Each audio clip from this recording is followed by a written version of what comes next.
Can I help you? I'd like to see the man in charge. He's in here.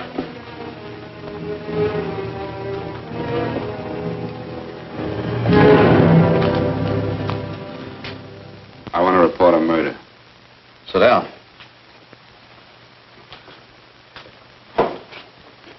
Where was this murder committed? San Francisco, last night. Who was murdered? I was.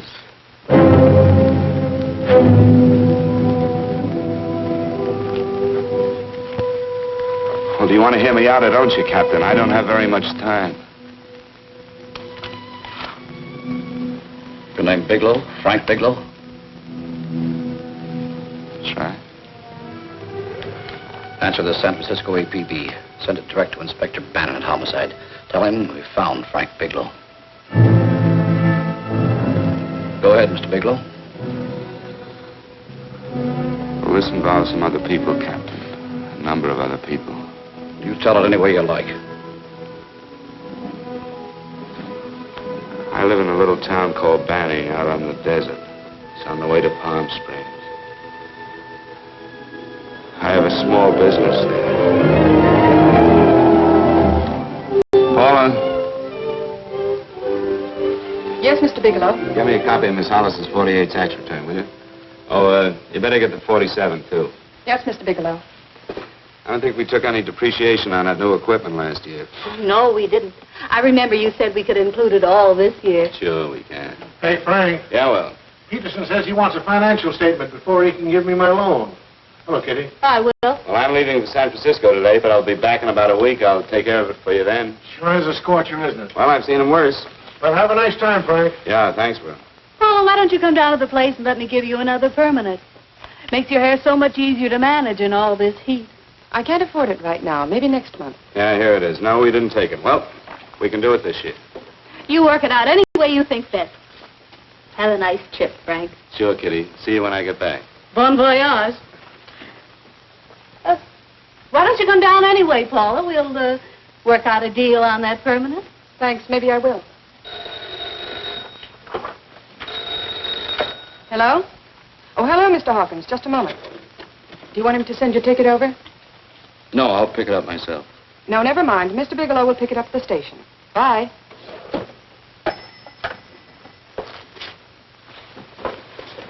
I want to go with you, Frank. Now, Paul, I'm just going on a little vacation. You know that? You want to go without me, don't you? Be gone just a week. And I suppose you just made up your mind to take this little vacation at 9 o'clock this morning? No, Paul, I meant to tell you about it a few days ago. I guess I forgot. Oh, you forgot. Paula, don't be like that. Don't be like what? You just drop a little announcement that you're going away. Not tomorrow or next week or next month, but today. No explanations, nothing. And I'm supposed to swallow the excuse that you need a little vacation. I just want to get away from town for a few days, that's all. Get away from this town or get away from me. Oh, Paula, please try to understand. How can you ask me to understand anything like this? No, I'm sorry, but I don't understand. Go to San Francisco, but don't expect me to be waiting for you when you get back.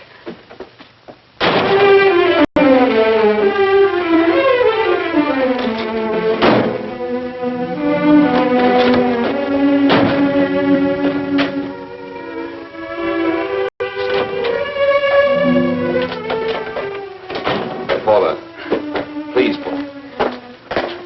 Come on, turn around, look.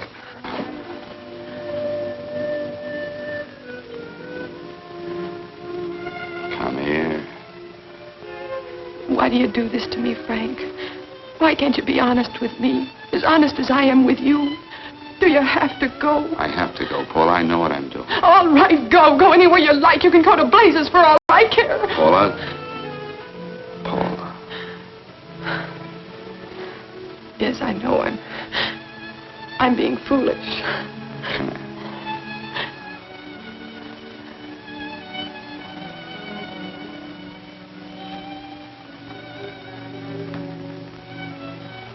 Come on, fix your face. We'll go down to Eddie's and have a drink. All right, why not?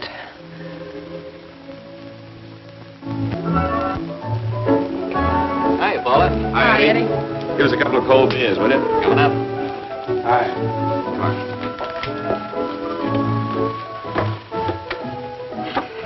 What a relief. This air conditioning feels good. I sure wish we had it in the office. It'd make working a pleasure. Well, if it stays this hot, don't bother going in the rest of the week. I win 2 races today. How many did you lose? And you would have to ask that. Kind of early for you two, ain't it? Too hot to work. That's what I like to hear.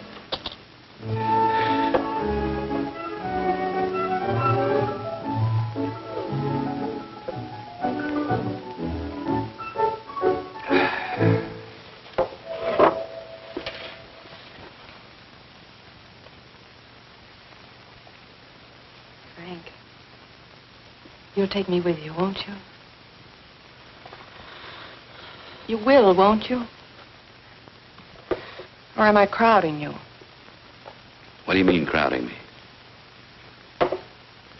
Maybe you do need this week away alone. Maybe we both do. I know what's going on inside of you, Frank. You're just like any other man, only a little more so. You have a feeling of being trapped, hemmed in, and you don't know whether or not you like it. Look, Paula, I'm going to be honest with you. I care too much for you not to be honest with you. I'm as much concerned for your happiness as I am for my own. I know you've had one bad experience, Frank. I know all about it. But you don't know what it can do to 2 people, Paula. And the woman always gets hurt more than the man. I don't want you to get hurt, darling. More than anything in the world, I don't want you to get hurt.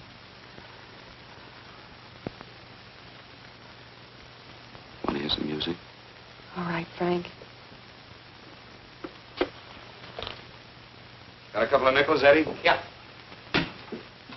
This won't bother you, will it? Next result doesn't come in for half an hour.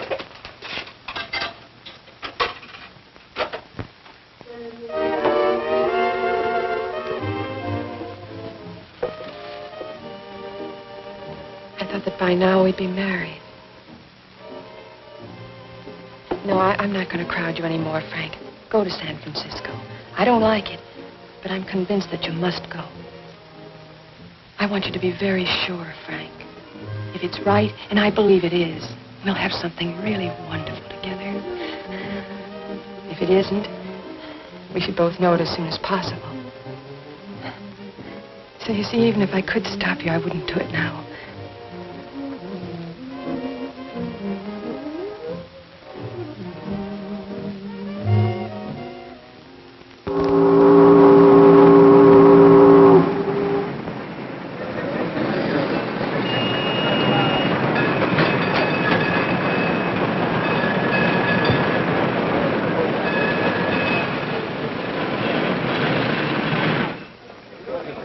Yes, sir. My name is Bigelow. I have a reservation. Yes, sir.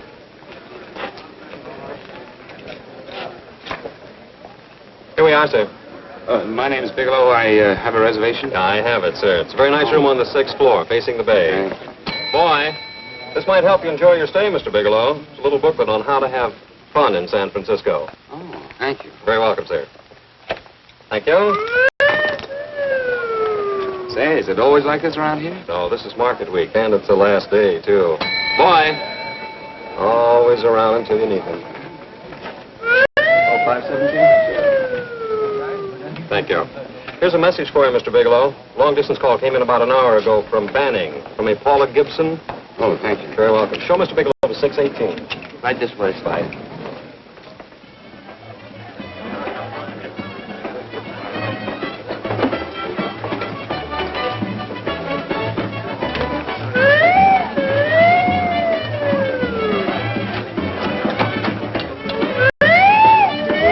Way, Mr. Bigelow.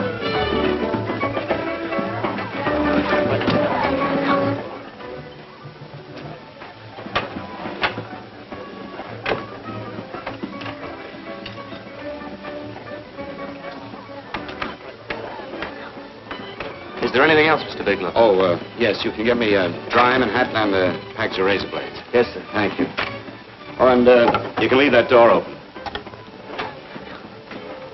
Hello, operator. I want to speak to Miss Paula Gibson in Banning, California. Yeah, that's right. No, I'll wait.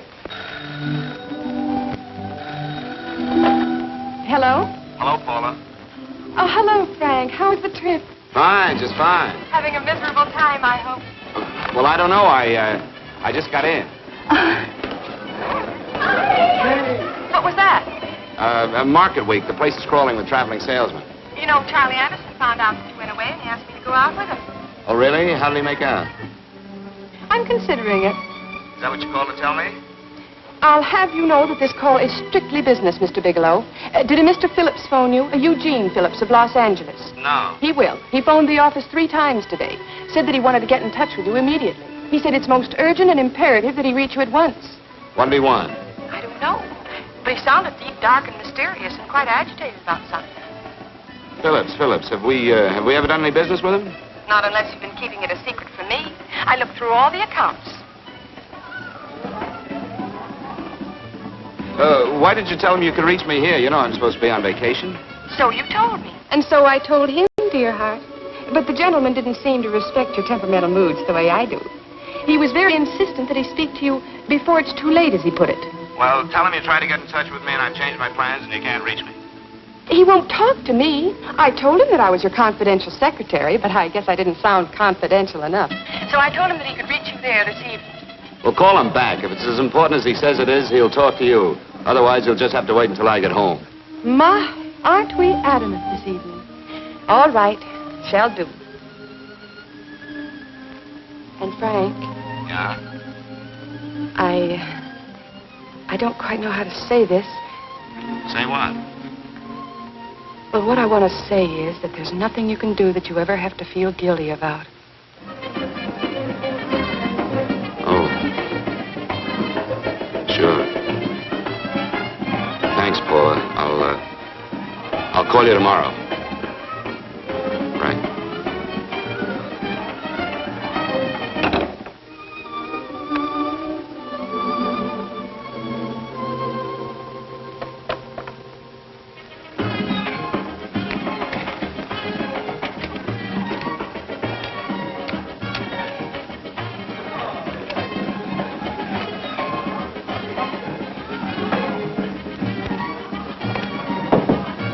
Oh, just put it there, please.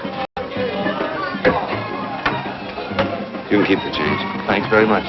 Say, how long has this been going on? Oh, it's been a madhouse all week, but they check out tomorrow. Oh? I thought you were with them. No, I'm just here on a vacation. Why does everybody come to San Francisco and tear loose? Excuse me. Say, I'm awfully sorry to bother you, but would you mind if I use your telephone? No, go right ahead. I'm just across the hall here. One of the boys is using my phone, and he's been on it for a half hour. I just want to call downstairs. Yeah. Thank you. Room service, please. Hey, things really picked up the last few days, didn't they? Right up much business? Well, I'm not here on business. Oh, hello, room service? It's Mr. Haskell in 617. Yes, that's right. Would you send up 3 more bottles of bourbon and 2 scotch? Yes, that's right. Oh, and some more ice, too. Yeah. All right, thank you. You here all alone? Yes, I just got in town. Well, why don't you join us for a drink? Well, I don't want to barge in on your party. Oh, nonsense. It's not a party. Just a few of the boys entertaining some fires. You know, the usual thing. A few drinks and some laughs. It's no party. Come on. Well, Come on. all right. I know what it's like to be all alone in a strange city. I'm Sam Haskell. I'm Frank Bigelow. You think some of these guys never been away from home before? Yeah. Hey, quiet down a minute. Hey, will you quiet down a second? I want you to meet Frank Bigelow. Hello. This is Jane Carlisle. Hello. Bill Welch. How are you, Mr. Wells? Glad to know you, Bigelow. Jane's the prettiest buyer in San Francisco. Oh, hey! I resent that. You don't think I believe him, Elaine? Well, he spread that from coast to coast. Oh, gee. But it's good for my morale anyway. I'm George Cantwell. Glad to know you, Mr. Bigelow. Bigelow, yes. Right on much business? He's not here on business. Oh? Well, Why don't you get the man a drink before he dies of thirst? how about a little bourbon? Well, that's fine. Bourbon it is. Of course, Mr. Wallace. Yes, Mr. Wallace. But, Mr. Wallace, I'll need at least a week in Cleveland to visit all my accounts. I can't figure on being in Philadelphia until the 17th. Eddie, will you get off the phone? I want you to meet Frank Bigelow. How are you, That's his boss. He's been trying for an hour to get his expense account boosted. Yeah, the way this guy holds on to $1, you'd think they weren't printing them anymore. Yes, Mr. Wallace. I'm leaving here the first thing in the morning. Yes, sir. Oh, keep your hips loose, Harry, like this. Oh, yeah. How's he doing? Oh, there's nothing wrong with Harry's brother. 2 years ago at the Murray's what do you feel? Hey, now, wait a minute. I was doing all right there. This is Sue and Harry Brandon. Hello, good to sir. meet Glad you. How are you? Where'd you find her, Sam? On a dance marathon? Oh, Bourbon. Really? Oh, thanks. Say, I'll bet you could do the rumba. Well, a little, but I'm kind of rusty. Anything would be an improvement after Harry. Oh, how do you like that? Well, here goes. Hey, you're good. Oh, my wife, she's a good dancer, isn't she, Bigelow? Oh, yeah. Fellas, I thought you were going to show us a good time tonight. Is this doing the town? That's right. We practically bankrupt our stores to buy everything you've got. Then you keep us in this hotel room. I agree. This is my last night to howl before I go back to being a dutiful housewife. Well, it looks like we're stuck, boys. This is where we blow all our commissions in one night. And you're coming with us, Bigelow. Oh, no, thanks. You run along. I've got to get unpacked and have dinner. Oh, no, you're not going to get away from me. Now that I found a man who can dance, I'm going to hang on to him.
Bourbon and water, no ice.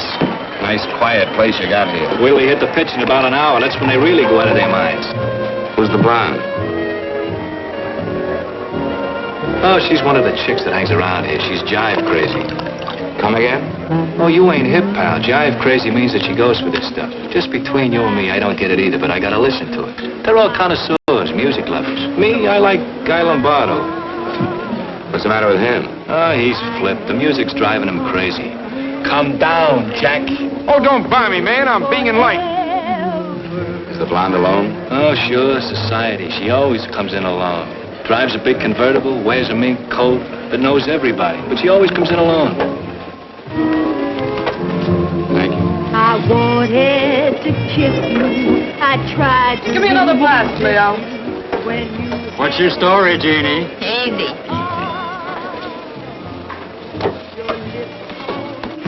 Hello. Easy. Dig the fisherman. Oh, that's really silk, isn't it? Can I buy you a drink? Sure thing. Give me a glass, Leo. Leo, I left my glass at the other end of the bar.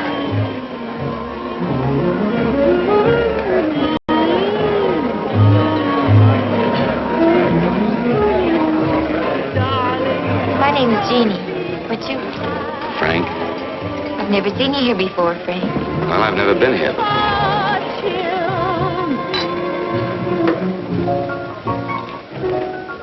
This isn't mine. Mine was bourbon. Well, sure it is. You saw me pour it.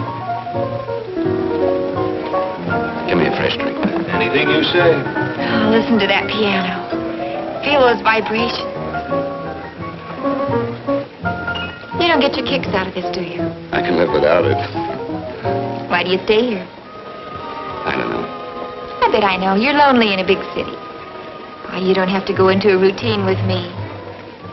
I like good company, too.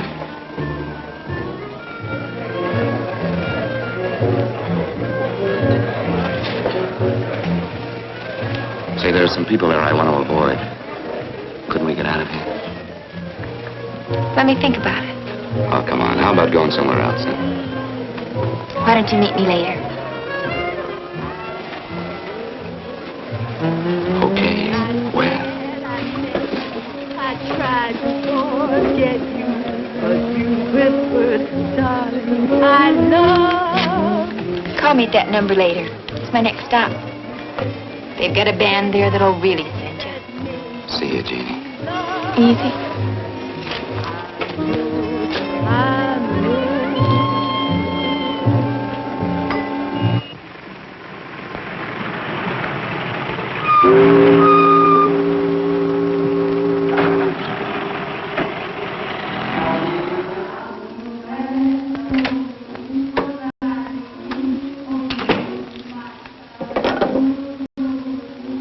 Never mind, operator.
Room service, please.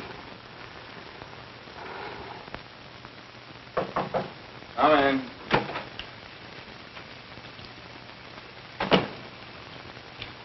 Be right with you, waiter. Yes, sir. Rest well, sir? Yeah, sure. May I? Go ahead. It's on there for you. Thank you, sir. Would you like anything else? Oh, thank you, that's all.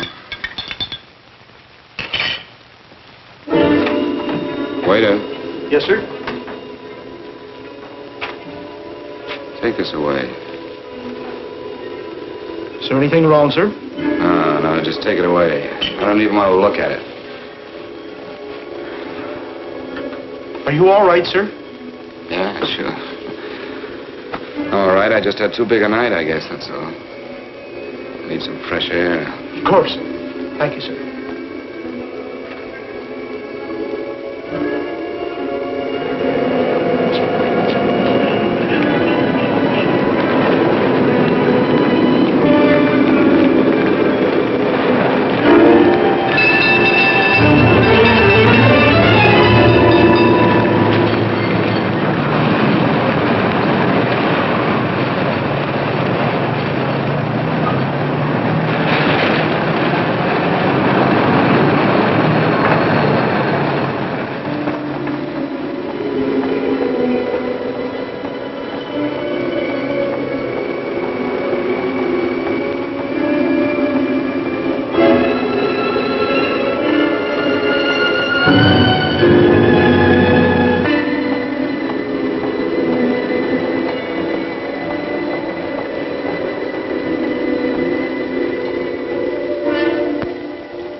Lungs in good condition.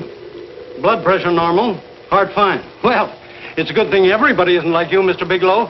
Put us doctors out of business. I'm glad to hear it, Doctor. I was a little worried. Don't let a little bellyache worry you. Could be just the change of climate. Well, it isn't exactly an ache, Doctor. It's kind of hard to describe the feeling.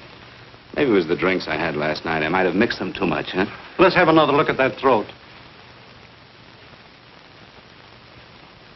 You may finish dressing now, Mr. Bigelow. I want to get the results of those tests we took. Thank you, Doctor.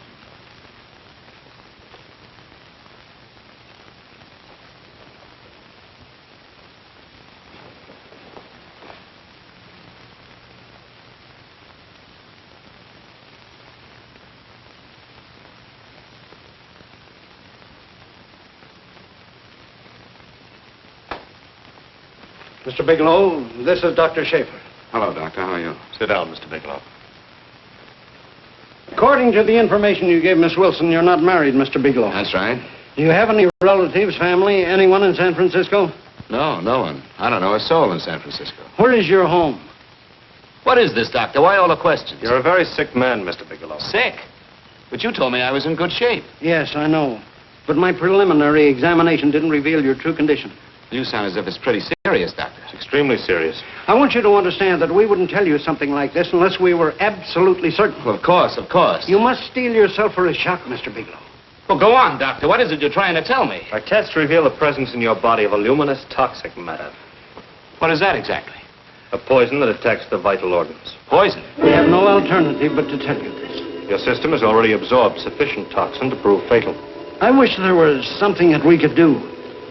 What do you mean, wish? You mean there's nothing? There is nothing anyone can do. This is one of the few poisons of its type for which there is no antidote. Well, this is fantastic. This is the most ridiculous thing. You don't have very long. What do you mean? A day, possibly a week, 2 weeks at the outside. It's hard to say exactly. Oh, this is impossible. I don't believe it. You've made a mistake. That's it. It could be a mistake, couldn't it? You have made a mistake, haven't you? Answer me. Dr. Schaefer is an authority on toxicology. Been no mistake, Mr. Bigelow. Do you realize what you're saying? Well, you're telling me that I'm dead.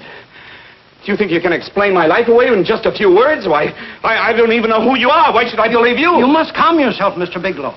We want to offer you every assistance that we... Assistance? Who wants your assistance? Who wants anything from you? You're nothing but a couple of phonies. Why, I think you're crazy. That's it. You're crazy. The both of you. You're crazy.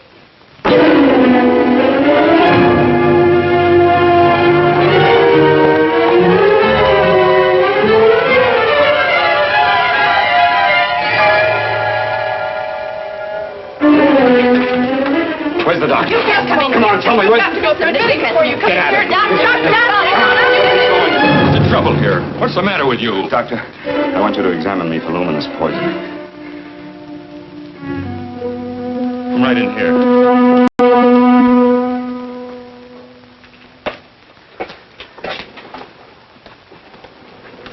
Yeah, you've got it all right.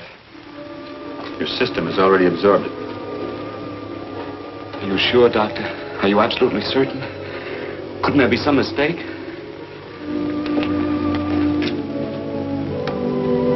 There it is. Toxin is actually luminous in the dark. Now there's no doubt about it, Bigelow. I don't feel sick. My stomach is just a little bit upset. Maybe it's not as bad as you think, Doctor. That's characteristic.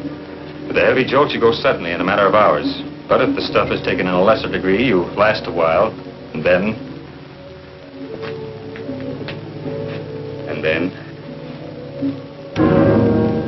Give it to me straight, Doctor. Well, a number of things are involved. The systemic condition of the individual, the amount consumed, exertion. Yes? You won't feel too badly for a while. Then it will happen suddenly. A day, 2 days, a week at the most.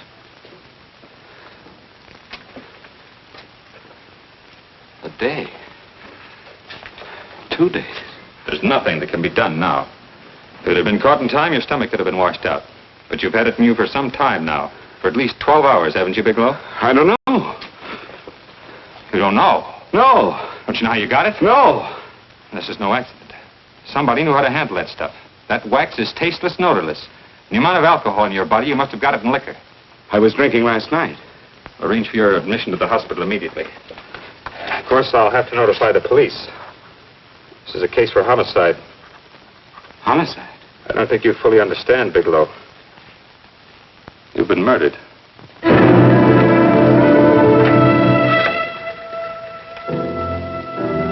Get me police headquarters, please. Homicide Bureau.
Open up.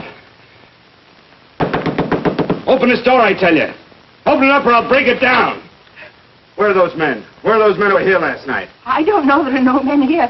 Please go away. Don't lie to me. Where are they? Mister, this lady just checked in. Those men aren't here no longer. They checked out the hotel early this morning. Checked out? Please go away. I'm sorry. I'm terribly sorry.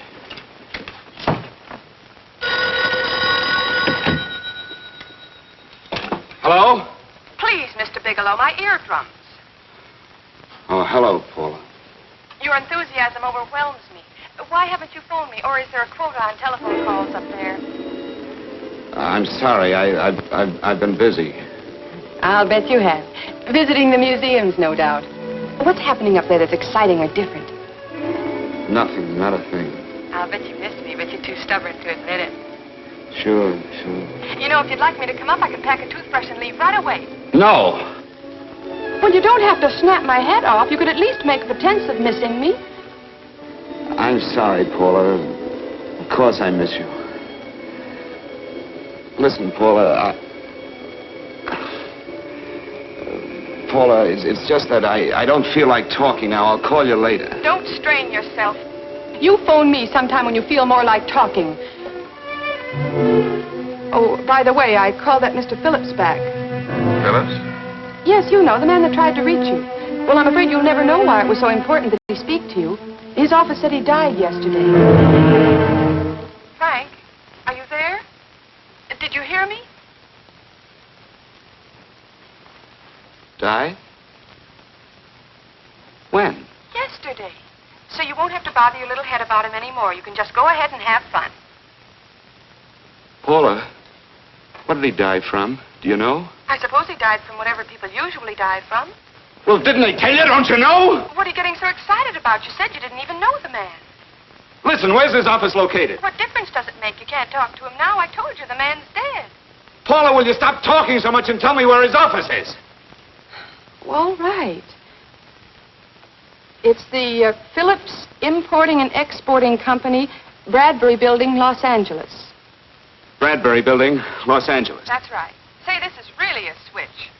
Listen, if you want to reach me, I'll be in Los Angeles. Are you out of your mind? I'm sorry, Paula. I've got to hurry. Wait a minute. Where in Los Angeles? The Allison Hotel. Goodbye, Paula.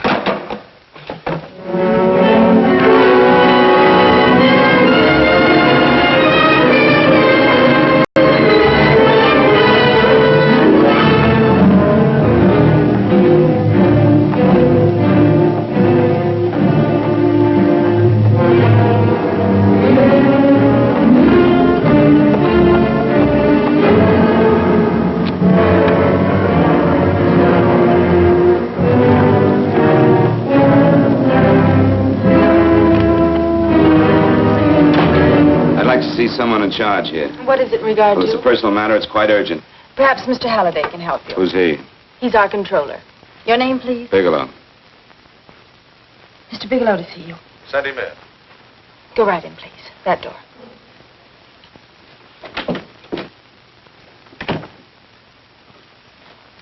Mr. Bigelow? How are you, Mr. Halliday? What can I do for you? Well, Mr. Phillips phoned my office several times yesterday. I'd like to find out what it's all about. You know Mr. Phillips died yesterday? Yes, I know. But I don't understand. If he phoned you, didn't he tell you what it was about? Well, he didn't speak to me. I wasn't in my office at the time, and he wouldn't tell my secretary. Well, I'm afraid I can't be of much help, Mr. Bigelow. I've no idea why Mr. Phillips tried to reach you. I'm sorry you had to make the trip for nothing. How do you know I made a trip?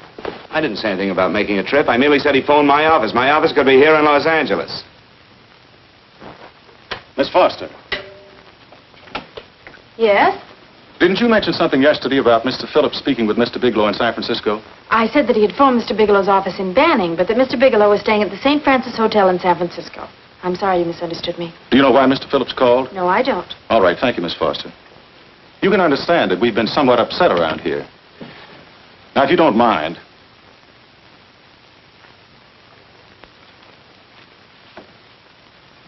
Did Mr. Phillips have a wife, family, anyone that could help me? you can't intrude on people at a time like this just to satisfy some curiosity. It isn't just curiosity. Then I suggest you wait a week or so. I can't wait. Well, I'm sorry you'll have to. Well, there's always a phone book. You're a pretty aggressive fellow, Bigelow. Are you quite sure that this is as important as you make it appear to be? It's important. Mrs. Phillips lives at the Sunset Arms Apartments. Thank you. I needn't tell you she's under a strain. I suppose you're capable of using a little more tact with her than you demonstrated with me. I think I can handle it. By the way, what was the cause of Mr. Phillips' death? Suicide. He leaped from the balcony of his apartment. Thank you.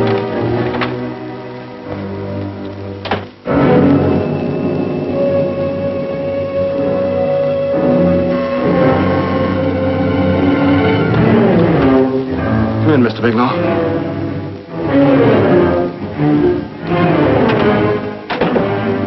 I'm Stanley Phillips, Eugene's brother. Halliday phoned that you were coming.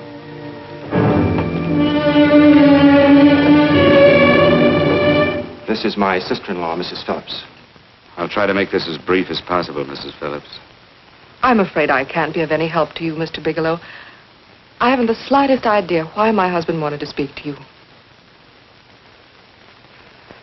Well, I guess Halliday covered just about everything. Did your husband ever mention anything about me, Mrs. Phillips? Anything at all? No, I can't recall Eugene ever having mentioned your name.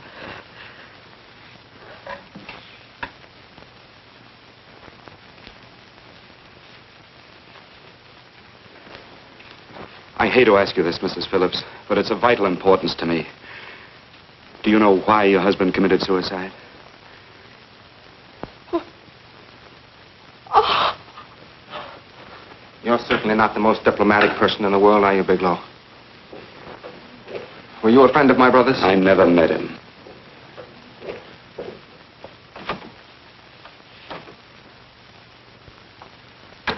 My brother was in a jam, a pretty bad jam. He was arrested 2 days ago. He sold some iridium to a dealer by the name of Majak. It's a very rare metal, very costly. Anyway, the iridium turned out to be stolen. He was released on bail yesterday, but he faced a pretty stiff prison term. And have committed suicide for less. Yes, I know. That's how the police feel about it. What puzzles me, though, is this crooked deal. Knowing Eugene, you wouldn't say he's the type of man to be mixed up in anything like that, now would you? I told you I never met him. That's right, so you did. Now, what's this all got to do with you, Bigelow? I don't know. Let's come clean with each other, Bigelow. Surely you must have some idea why my brother was so desperate to contact you. I have no idea. That's odd. Then how could it be of such vital importance to you? Well, you seem to know the answer to everything else. Maybe you know the answer to that one, too.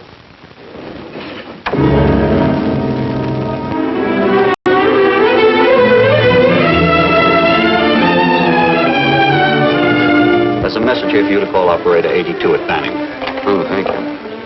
Show Mr. Bigelow to room 821. Say, would you have the operator put this call through to my room right away? I'll take it up there. Thank you. Hello, operator. Yeah, I'll call you if I need anything. Thank you, sir. Hello, Paula? Well, Sinbad, I'd just about given you up for lost. Do you mind telling me just why you rushed down to Los Angeles? I can't explain it to you just now, Paula. I just can't explain it. What's going on, Frank? You don't even sound like yourself. Well, I'm just a little tired, Paula, that's all. But I miss you. Oh, Frank. I can't tell you how good it is to hear you say that. And here I was worrying that I'd lost my charm. When are you coming home, Frank? Soon, Paula. I'll be home soon. I'll go right out and get myself a permanent so I'll be pretty when you see me. Hey, guess what? I found that Phillips name in your notarial ledger. Notarial ledger? Yes, of all places. I remember now I made the entry myself. You had notarized a paper one morning before I came to work. What kind of paper was it? A bill of sale for a George Reynolds made out to Eugene Phillips of Los Angeles. So you see, I was right. We hadn't done any business with Phillips, only indirectly. What was the bill of sale for? A shipment of iridium, whatever that is. Iridium. You mentioned at the time that this fellow Reynolds had made some kind of a deal in Palm Springs, and he stopped in your office early in the morning on his way north to have it notarized. Wait a minute. Wait a minute, George Reynolds. That was about 6 months ago, wasn't it? That's right, 6 months ago. Thanks, Paul. Oh, goodbye. Goodbye.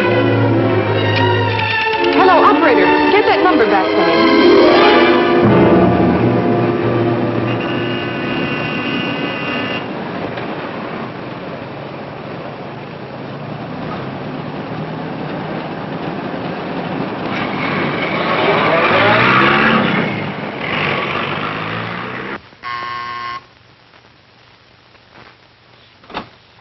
I've got to talk to you, Mrs. Phillips.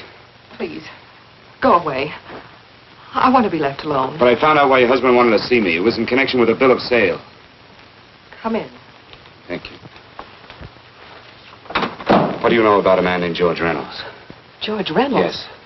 Why, that's the man my husband claimed sold him the iridium. And what did Reynolds claim? Reynolds disappeared. Yes? About 2 months ago, my husband grew suspicious that something was wrong. Since then, he tried in every way to locate Reynolds, but could find no trace of him. But I don't get it. Your husband could have proved he made a legitimate deal by showing the bill of sale he got from Reynolds. Then there was a bill of sale? Yes, of course there was. My husband swore there was, but at the time of his arrest, he couldn't find it. It was mysteriously missing.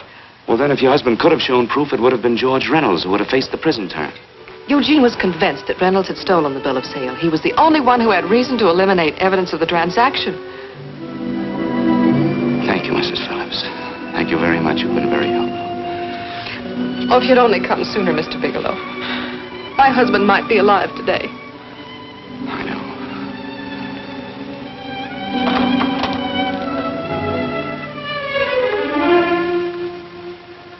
The only thing that puzzles puzzles me, Miss Phillips, is that you haven't asked how I knew there was a bill of sale.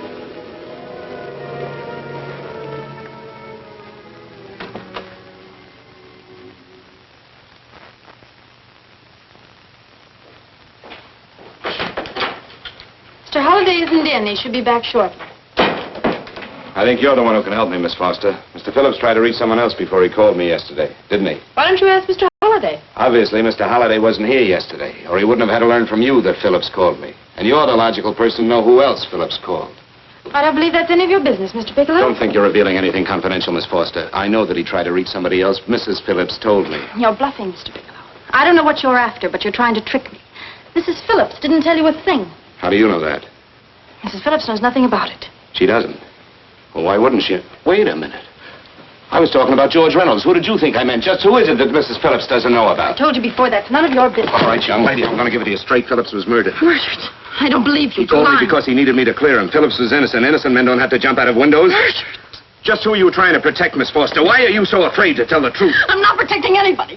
I haven't any more to say. All right, young lady, listen to me. This thing is going to explode wide open. If you've got nothing to hide, you better start talking. Or maybe you are mixed up. No! Well, then come on. Mr. Phillips called Marla Rakubian. He went to see her yesterday morning. Who's Marla Rakubian? She's a model. She and Mr. Phillips used to be quite friendly, but he hadn't been seeing her for quite some time. Come on. The last couple of months he'd been trying to locate her and finally learned where she lived yesterday morning. When he returned from seeing her, he was terribly upset and excited. That's when he had me put in the calls for you. When he couldn't reach you, he went home. The last time I saw him alive. Give me Marla Rakubian's address. I don't think Mr. Phillips realized I was aware of his friendship with Marla Rakubian, and out of respect for him, I never intended to tell anybody. I had no idea that she had anything to do with the trouble he was in. I admire your discretion, Miss Foster. You know, you must be pretty friendly with Stanley, Miss Foster. He knew how desperately his brother tried to reach me yesterday, and he wasn't even here at the time. And now you seem to know all about what happened in Mrs. Phillips' apartment.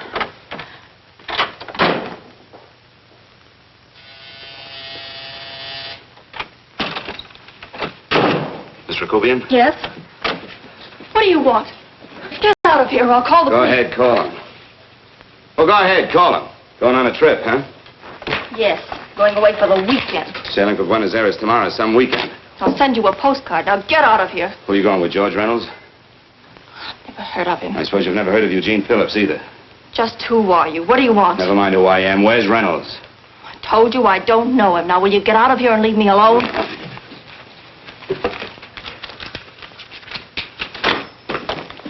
So you never heard of George Reynolds, huh? And don't try to tell me that this isn't him because I've seen him. If you think you can scare me, you're crazy. Look, I know that Phillips came here yesterday. And right after he left, he was pushed out of a 6-story window. Pushed? Phillips committed suicide. Your playmate Reynolds murdered Phillips. And then he went up to San Francisco to get me. Because I knew about a certain bill of sale. I don't know what you're talking about. You're in this right up to your pretty little neck. I'm not mixed up in anything. Get your hands up. Drop that picture on the couch. Turn around. Don't get any ideas because I'm not afraid to use this. Give me your wallet.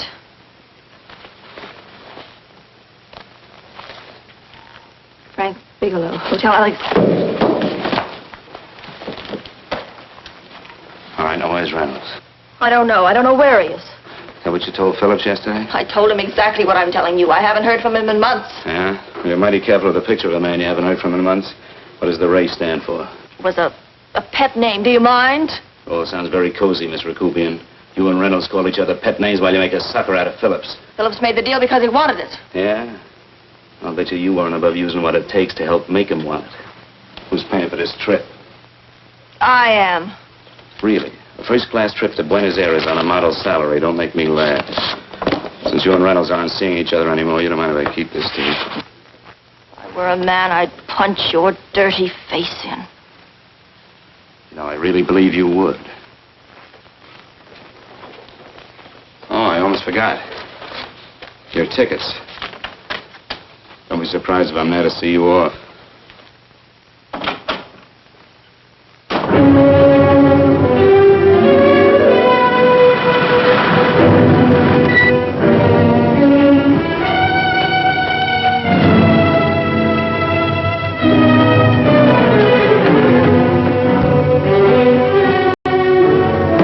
Angelo.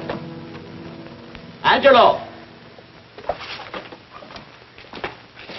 Angelo, do you remember taking this picture of George Reynolds? I take so many pictures, I can't remember them all. This gentleman is a friend of his and would like his address. We have no card on him. I don't think we ought to do that. He's willing to pay $20 for it. That's a paper we used last year. Of course, you understand, we usually don't give out the information about our clients. I know, you're a couple of high-class fellas. Thank you. Revealing anything confidential is against the ethics of our establishment. That's right. Honesty is the best policy. Of course. But in your case, inasmuch as you're a personal friend of Mr. Reynolds... Thanks. I knew you'd come through. Got it. Here it is. We don't have his address. He must have called for the picture. But he couldn't have been a very good friend of yours, mister, because his name is not George Reynolds. It isn't? Well, what is it? It's a... Huh? Oh. Yeah. It's Raymond Rakubian. Rakubian?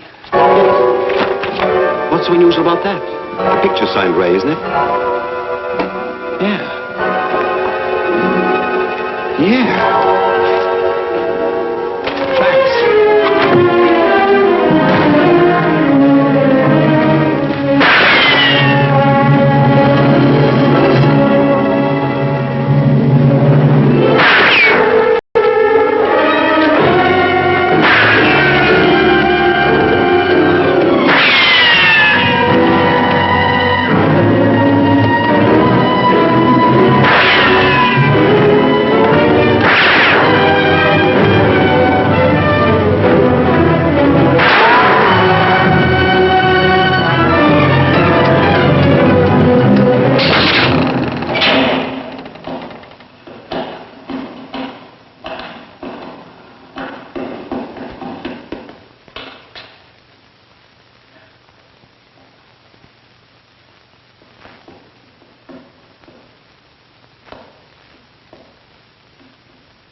Your lips cold and tender, then I thought that maybe love.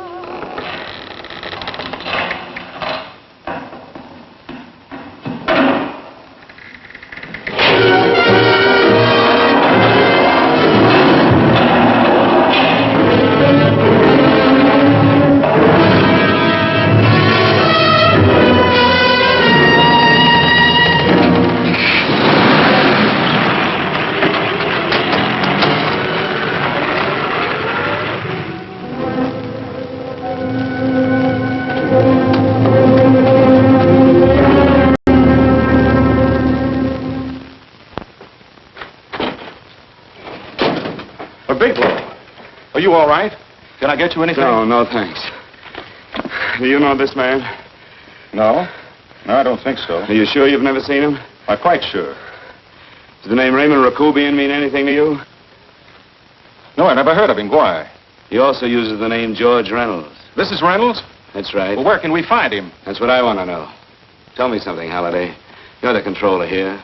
How come you didn't know about that bill of sale? Phillips made that deal before I came to work here. Yeah, but you still keep records, don't you?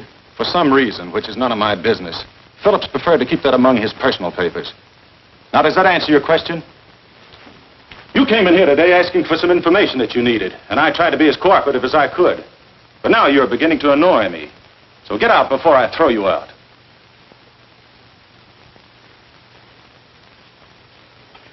You know, you really frighten me.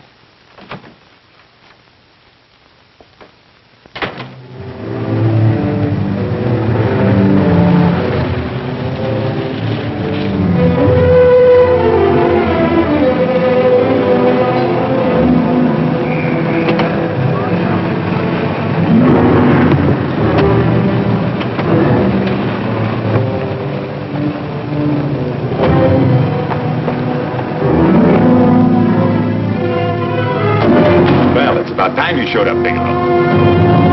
Go ahead, Dave.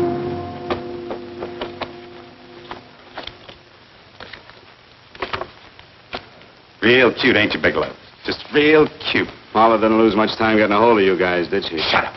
Let's go, Bigelow. Look at him. He can't take it. Soft in the belly. You do that again and I'll kick your face. Lay off, Chester. Cut it out. Shut up! Who asked you? Better let him answer. The clerk might know he's in. Go ahead, Bigelow.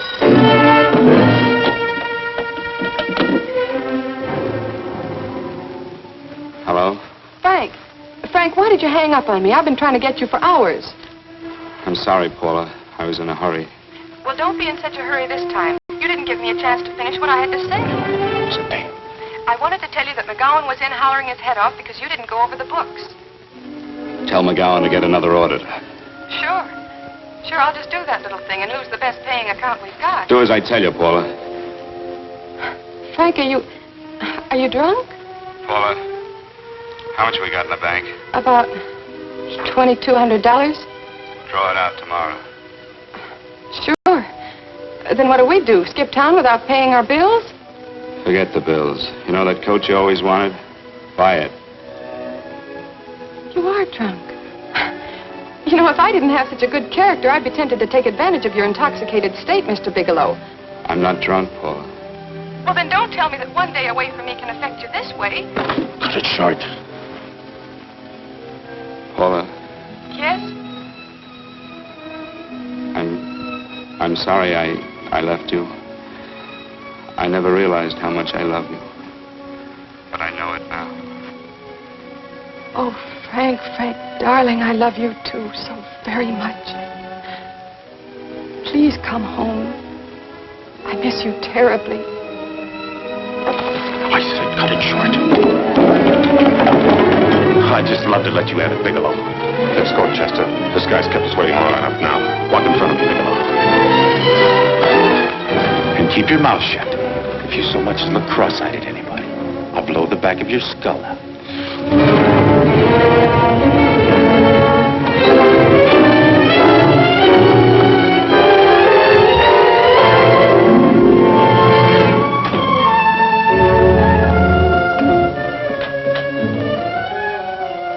Bigelow's real cute. He wanted to get tough with Chester. He don't know Chester. Did you get the picture? Don't I always get what Mr. Majak sends me after? Majak? That's right. I'm the dealer who bought the iridium from Phillips. I get it. You have Rakubian unload stolen stuff on Phillips with the help of Marla here, and then you buy it back from him. Oh, you certainly made a sucker out of Phillips. What is it, Mr. Bigelow? Exactly what is on your mind? I'm looking for Raymond Rakubian. What? Well, now, Marla here has told you everything else. I'm sure she must have told you that, too. You don't expect me to believe this conversation. So, what is on your mind? I mean, underneath. You forced your way into my affairs, and now I want to know why. I just told you. I'm looking for Raymond Rakubian. Don't get cute. I'm just itching to work you over. Soft in the belly. Can't take it. See what I tell you?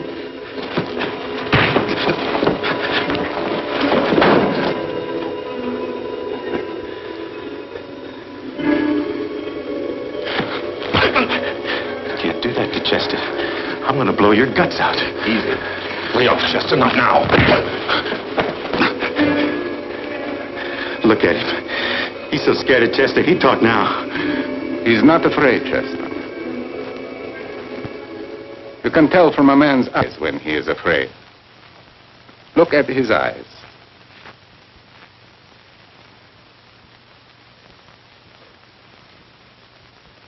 Oh!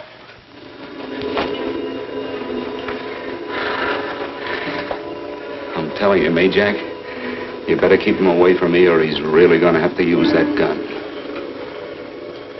Go away, Chester, please. Do what I tell you, my boy. Please. And help Dave. Joe. You're He's an unfortunate boy. He's psychopathic. He's unhappy unless he gives pain. He likes to see blood. Come with me, Mr. Bigelow.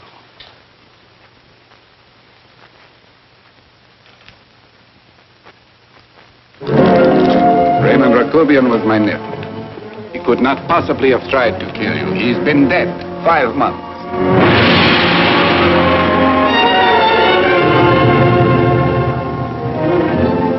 I'm afraid you have been sidetracked.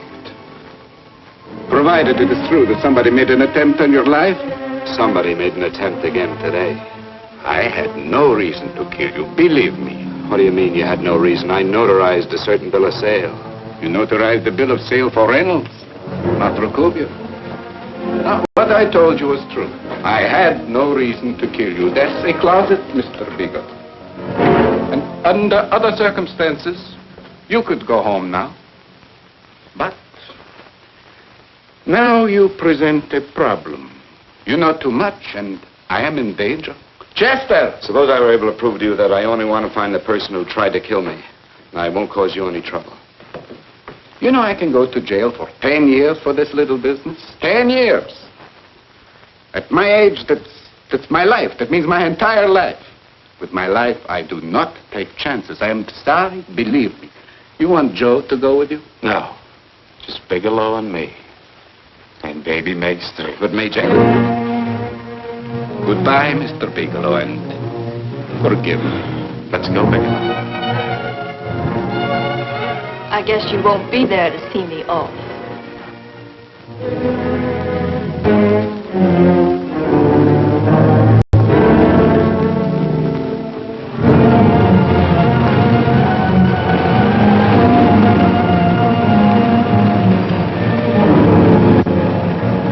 You tried to make a boob out of me in front of Major. You shouldn't have done that, Bigelow. I don't like that. I'm going to enjoy this, Bigelow. I've done jobs like this before. I knocked off guys I could like. But I don't like you, Bigelow. I never liked that puss of yours from the minute I seen it. Yeah. I'm going to enjoy this.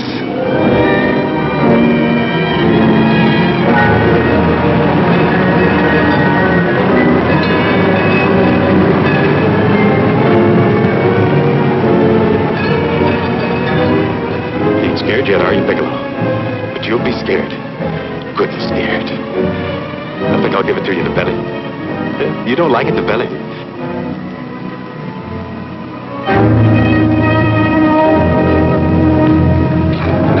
Good. Try. I'd just love you to try it, Bigelow. Why don't you try it? Go ahead.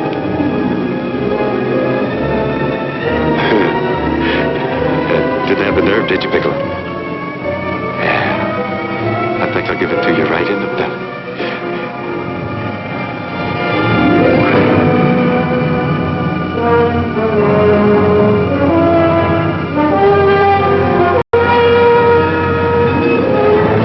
Takes longer when you get it in the belly. It's nice and slow. That's the way I want to see you go, Bigelow. Nice and slow.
you doing here? How did you get here? Freddie Ross flew me down. I had to come. I had to see you. You shouldn't have come, Paula. You shouldn't have. What is it, Frank? You're in some kind of trouble. I know it. Look at you. You're a sight. Your clothes look as if you've slept in them. Are you ill? You are. You're feverish. I'm all right, Paula, and I'm not in any trouble, believe me. You're lying, Frank. Right after I spoke to you, I got a phone call from the San Francisco police. They asked if I knew where you were. You didn't tell them anything, did you? Of course not. It was the homicide detective that called. What is it, Frank?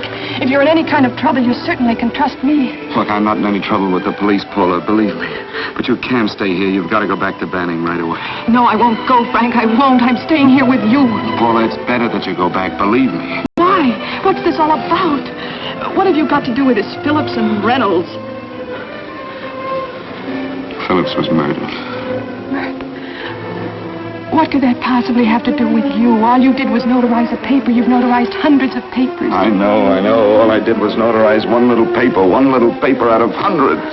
Frank, you frighten me. You don't even act like yourself. I know that you're in trouble, that something is wrong, that you're in serious trouble. You frighten me, Frank. Oh, don't be frightened, Paula. Don't ever be frightened of anything again. Will you promise me that? I love you so much, darling. More than you seem able to understand. Oh. I never really knew happiness until I loved you. Sometimes when I used to be afraid that you weren't sure how you felt, I tried to hold back, but I couldn't. Losing you would have been losing everything. There would have been nothing left. Don't, Paula, don't. Now I'm afraid again. Somehow I feel that I'm going to lose you, but there's nothing I can do about it. I feel so helpless. You're leaving me out of something. Tell me, Frank, what is it? Give me a chance to fight back. Just give me a chance, please. You do love me, don't you? Oh, yes, Paula, I love you. I never was more certain of anything in my life. I wasn't sure before. I was a little blind, I guess, but believe me, I'm sure now. Can you understand that, Paula? I understand. A man can be like that, Paula. Something has to happen. It can be a big thing or a little thing, but it can make him realize how much someone means to him, how much he really loves her. Oh, and I love you, Paula. More than I ever thought it possible to love anyone in the world, I love you. Then why won't you tell me about this trouble you're in? Why won't you try to let me help you? You can't help me, Paula. You don't want my help. Oh, Paula, there's nothing you can do. Will you believe me? So will you please go home, please? No, Frank. I won't go. I know you're in trouble. I can't leave you like this. All right, Paula, look, wait for me in the lobby of the hotel, and I'll be back for you soon, I promise. You promise? You're yes, sure? Paula, I promise. Is that a new outfit? Yes. Oh, it's beautiful.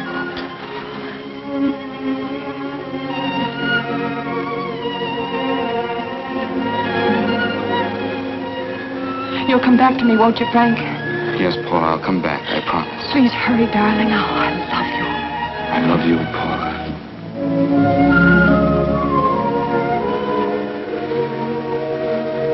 Goodbye, Paula.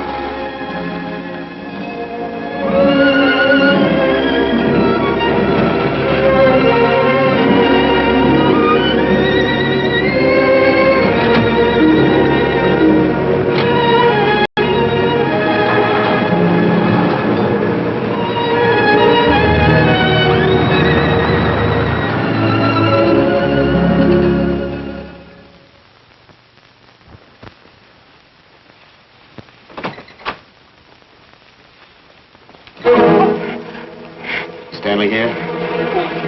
You sure? All right, get in there. Now get Stanley on the phone. Tell him to come over here right away. Use any excuse you want. What are you going to do? What was Stanley going to do when he used me for a clay pigeon today? I don't know what you're talking about. Don't act innocent with me. I fell for that once. I don't know what you mean. I told you everything you wanted to know this morning. Yeah, you told me just enough so I'd get sidetracked and wouldn't know that Stanley was the one I was after. Stanley? Oh, no. You and Stanley have been together on this from the start. Now, come on, get on that phone and call him. Don't let him know I'm here. Bigelow.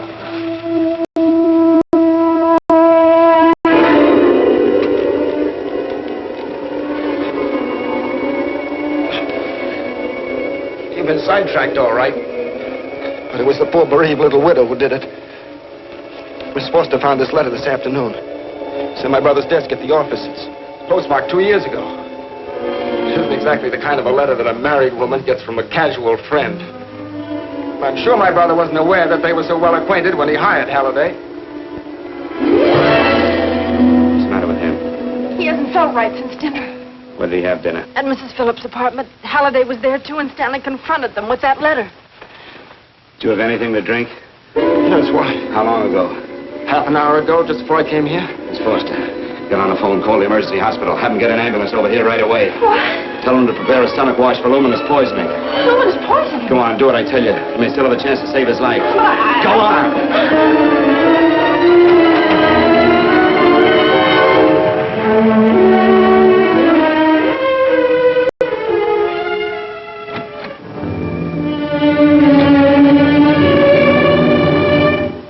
I found George Reynolds, Mrs. Phillips. He's been dead for 5 months. Then he didn't steal the bill of sale. No, he didn't. But you could have stolen it. How dare you? You knew who I was when I came here today. But you were surprised to see me alive, weren't you? But I'm not alive, Mrs. Phillips. Sure, I can stand here and talk to you. I can breathe and I can move. But I'm not alive. Because I did take that poison. And nothing can save me. What are you going to do? If I kill you now, I have nothing to lose. No, you've got to listen to me. You've got to give me a chance. But I didn't have a chance. It was Halliday. Believe me, it was Halliday. He made me steal the bill of sale. He planned everything. What about this letter? Your husband knew about you and Halliday. He found it only yesterday. He accused Halliday. They fought, and Halliday pushed him over this balcony. And why me? Why did he want to kill me? Because you could have proved there was a bill of sale, that my husband had no reason to commit suicide. Halliday was desperate. After he killed my husband, he found out about the phone calls to you. He thought you spoke to him, that you knew enough to involve him.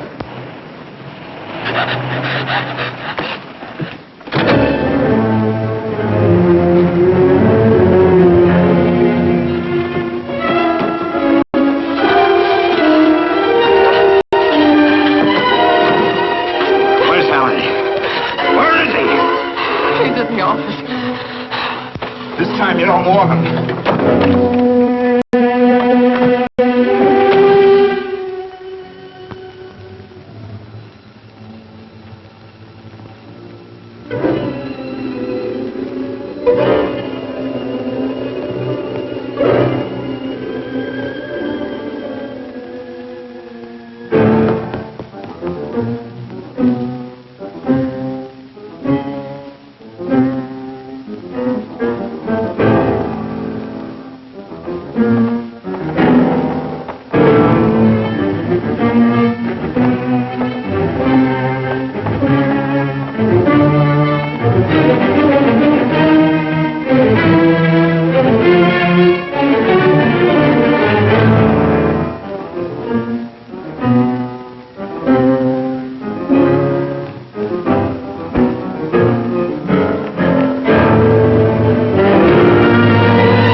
get going. Come on.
All I did was notarize a bill of sale.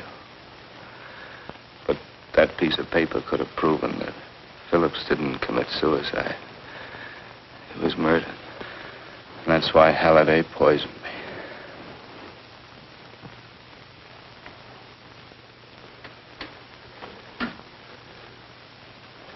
Would you?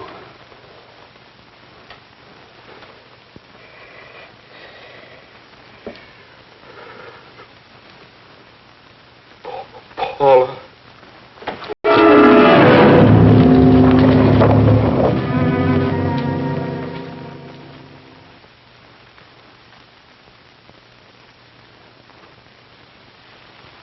Call the morgue.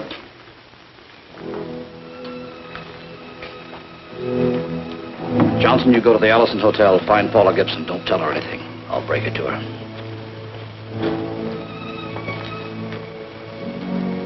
How shall I make out the report on him, Captain? Better make it dead on arrival.